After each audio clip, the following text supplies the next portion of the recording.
talked about, in certain custody matters. Certainly when privacy of our children are involved, that may be one of the areas that when we want to protect the privacy that we may, quote, close the courthouse.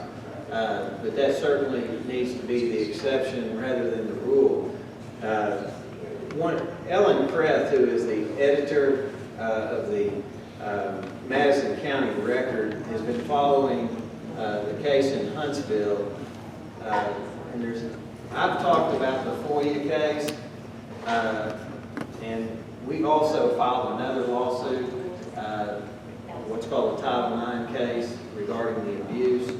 And we're currently in that case, and the judge has issued a gag order that Joey McCutchen needs to shut his mouth about it, probably. So I'll do that. But I do want to talk about one aspect of that, which is part of the public record, and that is that, and Ellen Kreth, who you're going to hear from later, I'm really looking forward to that. She has written extensively in the Madison County Record on every aspect of these cases. It's been just great coverage. And Mike Masterson has been unbelievable in terms of covering that issue, as well as other over the years. Has just been unbelievable in terms of investigative reporting and covering and whatever the terms are. But thanks to the press, thanks to Mike and Ellen. But as it relates to that case, the school district in that case filed a motion to seal the entire record. And in essence, what that would have done, it would have kept the press out of the courtroom. They could have never reported what was going on in that courtroom. They could have never reported the stories of those children. And that was very disturbing. Various briefs were filed, including even a brief filed by the Madison County Record against doing that. The court denied that motion, thankfully, and so that we're going to have open and transparency in that, while also obviously protecting the privacy rights of students, and that certainly can be done without sealing the entire record. As Ellen said, in her quoting her in her one of her opinion pieces, if the school district had its way, the record would not have been allowed to report on the allegations at all. We find the district's transparency in this matter disturbing. All government and school officials deserve to be held accountable. The public has the right to know how people paid with taxpayer money conduct themselves and perform their jobs. Again, it's the heart of what we're here about today.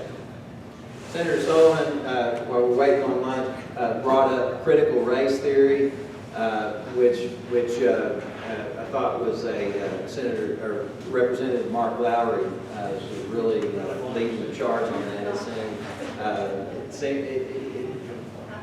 I guess the timing of the legislative session just didn't give some of the legislators the courage that they needed to tackle that battle.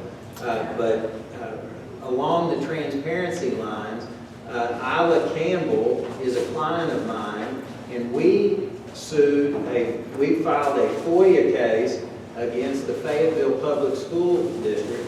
We had asked for documents relating to critical race theory in the Fayetteville School District. Isla felt like they existed.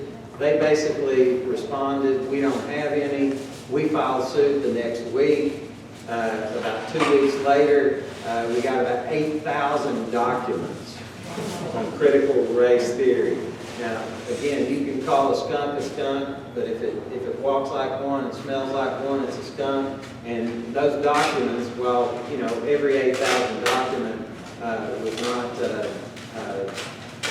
on point. There were some really critical documents that were found. I mean, clearly they're teaching critical race theory. They're forming, they're indoctrinating teachers. They're indoctrinating students, and But the point's not whether you're for, whether you believe this way or that way.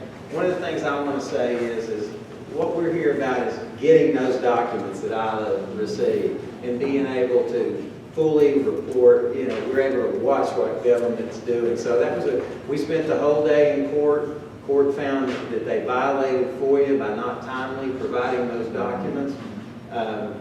One of the things that this punitive aspect of FOIA, what I always encourage people to do is if a school district says, hey, we need extra time. Okay, how much time do you need? We need a week. Okay, sure, I'll give you another week. It's not to say you've got a maximum of 3 days to get me those documents. I want them or I'm sued. That's not what we're all about. And I think we all need to appreciate that. As Senator Sullivan said, know the law. And as I will say, if you don't know the law, Professor Robert Steinbuck has spent hours upon hours educating the public, and he's happy to talk to you. I'm happy to talk to you. We're happy to get you answers, and we'll do that. So, I want to close for right before lunch on this frivolous note. As we said, we should not file a frivolous request. We should not file a frivolous lawsuit. But what happened to me recently, in the first case I talked to you about, was the Kitchens case. We tried that case. We thought we were going to win that case at the circuit court level. As I said, we've now appealed it up. Professor Steinbuck was on my partner Stephen Naparone and my team. We lost that case at the circuit court level. Within 2 weeks, we got a motion from the city of Fort Smith, a motion for attorney fees. They wanted my client to pay their $13,000 in attorney fees. I mean, this is a case, as you heard Judge DeLay talk about, they set these FOIA cases within 7 days. Now, the appeals take forever, and Judge DeLay seems to be going to be working on that, where the appeals of these cases are not that long. But yeah, they wanted $13,000 in attorney fees. Number one, you can FOIA how much these lawyers are charging the cities. I think it's disgusting how much some city attorneys are making in these cases. I mean, this is a case, this was within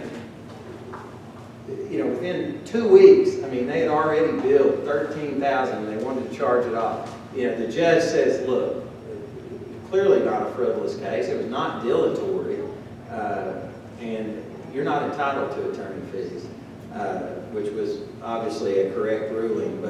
But sometimes, the government wants to intimidate us, and we need to be reasonable, but we also need to stand our ground. So, and I appreciate everyone in here today. We are going to wrap up the morning session, and we will